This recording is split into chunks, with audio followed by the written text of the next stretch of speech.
waxaa ayaan daraa 59 sano inagoo xor ah maanta dowladnimadeenu siday tahay inaynu ka warhayno oo dalkii kala tegay inta xataale waa wada joognaanay si rasmi u wada joogin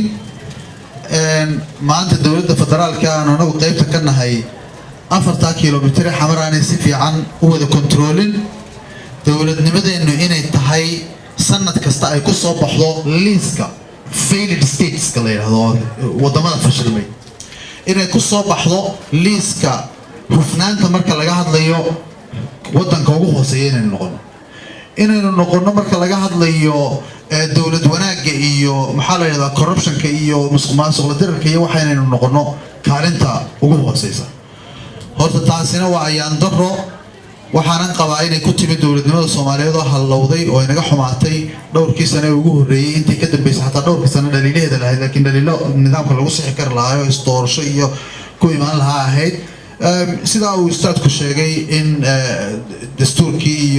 iyo la laalay in military qaybsaday consequences-kii ama cawaaqibkii ka yimid inay noqotay inaynu 30 sano dhowr iyo 20 sano hadda aynu u taaglaan inaynu dowladdii dib u soo celino taana ay sabab u ahayd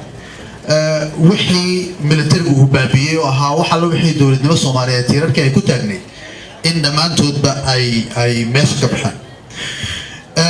elite Soomaaliyeed ee ka dambeeyay intii Maxamed Siyaad Barre dalka ka tagay 91 ka dambeysana ay ku gool dareysteen oo ku fashilmeen in dowladnimadii Soomaaliyeed si dhameystiran ay dib ugu soo celiyaan marka taas inaynu ku farxno maahay inaynu ka murugo marka maanta farxadda waa inay noo weheliso murugo aynu ka murugoonayno 59 sanadood in dowladnimadeeni maanta ay tahay wax aan jirin oo saxadiya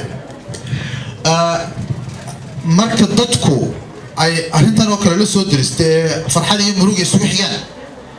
qofka insaanka ah aqliga saliimkii ku jira diyaar garowgii uu murugada kaga bixi lahaa in uu sameeyo ayaa la gudboon araha halkan soo jeediyay professorku Sodonka sano uu soo jeediyay iyo kabitaankii ustaad Faarax ay ku sameeyeen aaminaba waxaan qabaa inay markaa halka tahay halka u baahan in la dul istaago dul istaagaan waxaan qabaa in saddex shay focus la saaro diiradda midda koowaad waa in la helo isbedel siyaasi ah isbedelka siyaasiga ma aha qof lagu bedelay waa kow horta inaan isla saxno processka ama nidaamka kow xukunka lagu tagayo marka aynu saxno nidaamka xukunka lagu tagayo wax badan baa saxmaya haddii xildhibaankii uu soo iibsanayo kuraasti oo dadkii laaluush la siinayo iyana ay rabaan laaluushkii la siiyo de waxaad rajaynaysaa xildhibaan soo iibsaday kursiga inuu isna ka iibiyo madaxweyne ka iibsada madaxweynaha ka iibsadana ra'iisul wasaare ka iibsanaya ra'iisul wasaarihiina wasiir baa ka iibsanaya dowladnimadii Soomaaliyeed hagaagi mayso markaa mas'uuliyaduna waa mas'uuliyad wadareed oo ka bilaabmayso qofka shacabka ah ee marka hore sharci darrada yeelaya ka xildhibaanka sharci darrada sameynaya madaxweynaha ku sii xiga silsiladu sida ay isugu xigto marka horta taas waxaynu u baahanahay sida xukunka lagu tagay inaynu saxno oo uu noqdo nidaam la isla yaqaano oo qofku markuu xukunka tagayo aan corruption ku dhisnayn oo oday la soo wax la siiyo aan ku xidhnayn oo qof shacab oo la laalusho aan ku xidhnayn oo mid laalush bixinaya aan ku xidhnayn la isla yaqaano horta qofka xukunka tagaya nooca uu yahay reer walibana waa soo dirsan karaa reeraynu nahay waa run deegaanana waa nahay waa run laakiin reer waliyo deegaan kasta uu soo dirsan karaa qof aan laalush ku xidhnayn iyo waxba taasi waa mid weey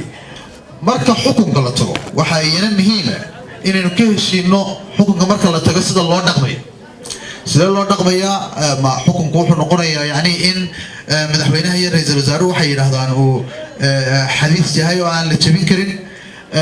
ma wuxuu noqonayaa yani qofku inuu ra'yigiisa sidoo maanta ku soo toosay inuu bari lagu xukumo ma wuxuu noqonayaa inuu qofkii uu rabana xiro qofku rabana soo daayo ku raba shaqo geeyo ku rabana uu shaqada ka eriyo ma wuxuu noqonayaa in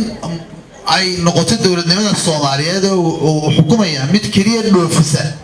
oo adduunka intiisa kale u dhoofisa dad qaxooti iyo barakacyaal gudaheedana colaadii isu dhoofso shandada lacag iskula wareegayso maamul goboleed kasta iyo mid meel kastoo markaa nabadahay dab sii sudhaysa ma noocaasay noqonaya yani qofku markuu xukunka joogo qof saa u dhaqmaya taana inaan ka heshiino aynu iskaga ogaano wax oo la yiraahdo qofku markuu xukunka joogo dastuurkaas ku dhaqmaya ma jabin karo ma ka bixi karo oo idinku aan noqotaan ilaaliyayaasha dastuurka dadka shacabka ay banaanka u soo baxaan marka dastuurka la jabinayo oo waa ogtihiin oo halkan intaas oo jeer bay ka dhacday in iyadoo dastuurka la jabinayo dadka Soomaaliyeed aanay ka xumaanin dastuurka la jabinayo marka taana qofku xukunku markuu intuu joogo inaynu ka heshiino oo wax iskaga ogaano oo aynu ku ilaalino oo baarlamaanka ku ilaaliyo oo dadka shacabka ku ilaaliyo muhiim weey waxa iyana muhiim qofka xukunka jooga wiligii meena haysanaya ma maalinta uu xukunka qabto ayuu noqonayaa mid qorsheeya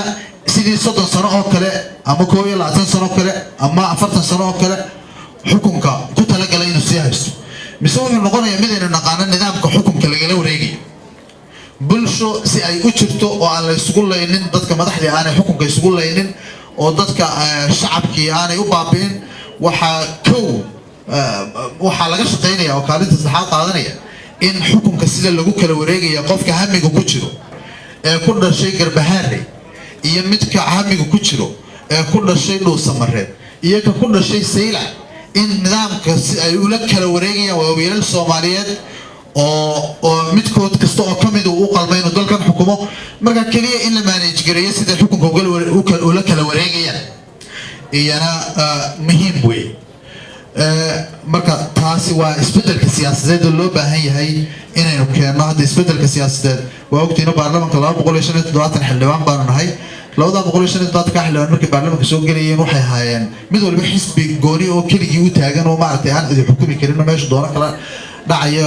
maxaa la yiraahdaa aragtidiisa iyo wixiisa gaarka qabo saada laguma maamuli karo dalkan nidaamkan individualized politics ka ah qofka shakhsiga uu adeegayo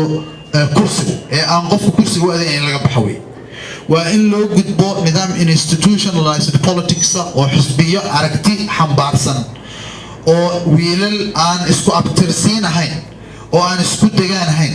iyo gabdho aan isku abtirsiin ahayn oo aan isku dadaal lahayn ay wada leeyihiin aragtidaasi midayso aragtidaana ay rabaan inay dalka ku maamulaan ayaa la rabaa in looga waana suuragal waa la samayn karaa haddii aynu dadaalo waxaan qabaa marka arrinta siyaasiga la saxo waxaa saxmaysa dowladnimada macnaheeda oo ah bixinta adeeg in qofka Soomaaliga dowladnimada u adeegto oo adeegaasi uu noqdo adeeg aan ku xirnayn inuu cid daba fariisto adeeg uu noqdo aan ku xirnayn in xildhibaan uu ka haysto inuu suldaan ka haysto inuu madaxweyne u baahdo oo qofka madaxweynaha la walaalka iyo ka ra'iisul wasaaraha wala walaalka iyo ka xildhibaanka la walaalka iyo ka aan midna inta la walaalahayn ay u siman yihiin helida adeeg si dhibiya hadda waxa jira beelo badan inagu hadda 4.5 baan nidhaana waxaan u maleynaynaa in beeli Soomaaliyeed ay wada matalaan ma wada matalaan 4.5 baarlamaanka Soomaaliyeed ma wada matalo beelaha Soomaaliyeed 4.5 na maaha nidaam lagu keeni karo matalaan dhameystiran oo ummadda Soomaaliyeed loogu wada adeego markaynu inta isla fahano sida kaliya ee qofka Soomaaliyeed matalaad ku heli kara waxa weeye qof la abtirsiin inaanu xukunka joogin laakiin qof la fikir inuu meesha joogo oo laga heli karo baarlamaanka qof fikirkiisa ku hadli kara marka adeeguna wuxuu u baahan yahay wuxuu saxmayaa kaliya marka la saxo siyaasadda oo adeegu wuxuu ku saxmayaa in adeega iyo siyaasadda la kala saaro waxa jira wadamo xataa ay u suura wadamo inta siyaasiyiinta ku heshiin waayeen siyaasadii oo ay Belgium ka mid tahay 6 bilood dalkooda bilaad dawlad uu ahaa oo ay maamulayeen dadkii ahaa shaqaalaha rayidka marka waxaan u baahanahay in sharcigeena iyo waxa aynu dhisayno ee nidaamka siyaasadeed uu dhisaya uu noqdo inuu madax baneeyo hay'adaha adeega dawliga bixiya oo aanay noqonin mid haddii madaxweynaha ay ka fikir duwan yihiin madaxweynuhu uu eriyo generaalka ciidamada imika waa ogtiina 4 generaal baa la isbedelay muddo 2 sanadood miyaa u malayn kartaan inay 4 ama 5 generaal inay wada qaldanaan karaan oo ay anigu waxa kaliya aan halka ka fahmi karaa waxa weeye in madaxda dalku ay rabto ciidan u shaqeeya iyaga ee aanay rabin ciidan u shaqeeya qaranka kuwaana waxaanu rabnaa inaynu bedelo oo ciidanku noqdo ciidan qaranka u shaqeeya shaqaalaha rayidkii ay noqdaan shaqaale u shaqeeya maxaa la yidhahdaa ummadda Soomaaliyeed taana laguma keeni karo haddii aan ciidanka la ilaalin karin oo aan laga ilaalin karin madaxda qaranku inay xilalka ka qaadaan inay markay rabaan eriyaan inay markay rabaan qortaan qofka ciidankii inuu inagu tacadiyo ama qofka adeeg bixiyaha adeeg rayidka ka shaqeynaya inuu inagu tacadiyo lama qaribsanayo waayo qofka booskiisa waxa laga yaabaa ninkaasi inuu guri ka soo toosay biil yar uu meesha ka qaato biilka yar laga goynayo isagana la eriyo haddii aanu sidoo madaxweynaha iyo ra'iisul wasaaruhu ay rabaan aanu yeelin marka taas waxay u baahan tahay inayna wax ka qabano marka labadaa hore la helo ee siyaasadda la saxo adeega dowladnimo ee bulshadana la saxo waxaa imanaya isbedel ku yimaada fikirka Soomaalidu ay ka haysato dowladnimada hadda fikirka aan ka haysano dowladnimada waxa weeye dowladnimo waxa wax kula kaliya cidi ugu jirto fikirkaasi meesha uu ka baxaya waxa soo gelaya dowladnimo waxa iska leh qofka muwaadinka ah ee ay u adeegayso waana culays isaga saaran oo uu cashuur ku bixiyo marka psychosocial change baa imanaya in dadku ay isu bedelaan fikirka iyo muddada hadda 30 sano uu professorku sheegay waxaan u malaynayaa muddo unrealistic ma aha waa muddo marka isbedel la samaynayo waa safar dheer wey dadkuna inay ku tala galaan safarka dheer wey laakiin waxaan qabaa haddii sida ay wax u jiraan aynu wax u saxno inaynu soo gaabin karno waqtiga waxaa jira nin professor oo maalmo dhaweyd la wareejinayay YouTube oo ka warramayay isbedelkii Singapore ka dhacay xagga horumarkii xagga siyaasadda baa ahaa sida uu ku yimi saddex shay buu ninkaas sheegay in Singapore ka horumartay waxaan u malaynayaa in shacabka Soomaaliyeed loo sheegay inay muhiim tahay si wax looga barto Singapore horta wuxuu yiri waxay ku horumartay meritocracy wax la yiraahdo qofkii shaqada saxda ah la raadiyay qof qabiil laguma raadin deegaan laguma raadin shaqo kasta waxa loo raadiyay qofkii ugu habboonaa ee qaban kar lahaa dalka marka hoggaankiisu wuxuu gacanta u galay intii cream ka ahayd ee ay ahayd maartay in institutionka inay hay'adaha dawladda maamulaan qayb shaqada labaad ay sameeyeen waxay ahayd wuxuu pragmatism oo ah xaaladda marka aan ku suganahay wixii naga soconaya ee ummaddu aqbali karto ay la kaashanayeen waxa ay dadka u sheegayaan in horumarka nooca ay ku talaabsanayaan marka taana in xaaladda la waafajiyo kolba siyaasadda iyo xaaladda marka joogtay in la iswaafajiyo oo ayaa laga baranaya midda saddexaad ee ugu muhiimsan oo sheegay waxay dad daacada oo daacadnimadooda ay muuqato oo reer waliba ama deegaan kastaaba wuxuu iska soo horeysiyay qofkii ay u maleynayeen inay daacad ka tahay in la dhiso dowlad Singapore oo ka duwantii markaa jirtay marka nimankaas iyana in wax laga barto ayaan u maleynayaa inay waajib ugu tahay waxaan ku soo gabagabeynayaa marka saddexda kelmadooda ah maanta waa maalin farxadeed waa maalin ay mudan tahay in la riyaaqno oo la wadaagno farxadda dadkeena Soomaaliyeed kuwii dhintayna aynu ducaynay xornimada iyagoo dagaalamaya ku dhintay sidoo kale waa maalin murugo oo ay tahay inaynu ka murugoono dhibaatadii 59 sanadood dawladnimada inaga haysatay oo aynu suura gali weyday ilaa dawlad macallin inaynu dhisano iyo mid saddexaad oo ah inaynu u diyaar garowno isbedel siyaasadeed mid adeeg